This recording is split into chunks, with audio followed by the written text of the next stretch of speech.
তো দেখো বন্ধুরা, আলু নিয়েছি, কুমড়ো নিয়েছি, টমেটো, পেঁয়াজ আর আদা রসুন নিয়েছি। তো চলো আজকে অন্যরকম চিকেন রান্না করব। তো দেখো চিকেন নিয়েছি 500। আর দেখো প্রথমে আলুটা আমি নুন হলুদ দিয়ে একটু ভেজে নেবো, তাহলে আলুর যে কাঁচা ভাবটা চলে যাবে, তাহলে মাংসতে আলুটা দিলে টেস্ট লাগবে খেতে। তা অনেকটা দেরি হয়ে গেছিলো, তো হাজব্যান্ডকে বললাম মশলাটা একটু মিক্সিতে ঘুরিয়ে দাও, তো ও ঘুরিয়ে দিল। দেখো কটা বাজছে, 9:45। তো দেখো বন্ধুরা, তাড়াতাড়ি করে রান্না করতে হবে, কেন অনেকটা রাত হয়ে গেছে। তো দেখো কুমড়োটা একটু ভেজে নিলাম তেলে। তারপরে দেখো কি দিচ্ছি, জিরে দিলাম তেলে, গোটা জিরে। তারপরে পেঁয়াজ কুচোটা দেবো। দেখো একটু গোটা গরম মশলা দিলাম, দিয়ে একটু ভালো করে নেড়ে চেড়ে এরপর আমি মশলাটা দিয়ে দেবো, এই আদা রসুন পেস্টটা। ভালো করে একটু কাঁচা গন্ধটা যেন চলে যায়, নাড়বো।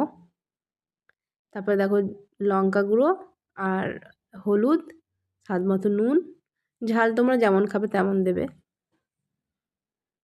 আর এই মিক্সি বাটি ধোয়া জল একটু দেবো, দিয়ে মশলাটা ভালো করে একটু কষে নেবো।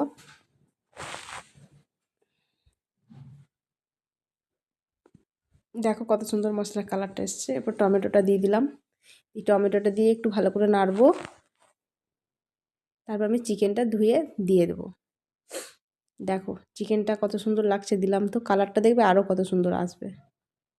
দেখো কালার দেখো, দেখেই লোভ লাগছে না, মনে হচ্ছে কষা মাংস খেয়ে নিই। তো দেখো বন্ধুরা, এখানে কুমড়োটা আর আলুটা দিয়ে দিলাম। আর দেখো মাংসতে আমি কিন্তু গরম জল দিই, তোমরা কে কী জল দাও আমি জানি না, কিন্তু আমি তো একটু গরম জল দিই, যাতে মাংসটা সেদ্ধ হবে ভালো এবং মাংসটা ফুলবে ভালো। আর দেখো মাংস আমার রেডি। দেখো কুমড়োগুলো কি সুন্দর গলে গেছে। এটা একটু ঝোলঝোলই ভালো লাগবে খেতে, একদম পুরো গ্রেভি করা ভালো লাগবে না। তো হাজব্যান্ডকে ডাকছি, চলে এসো, খেতে দিয়েছি।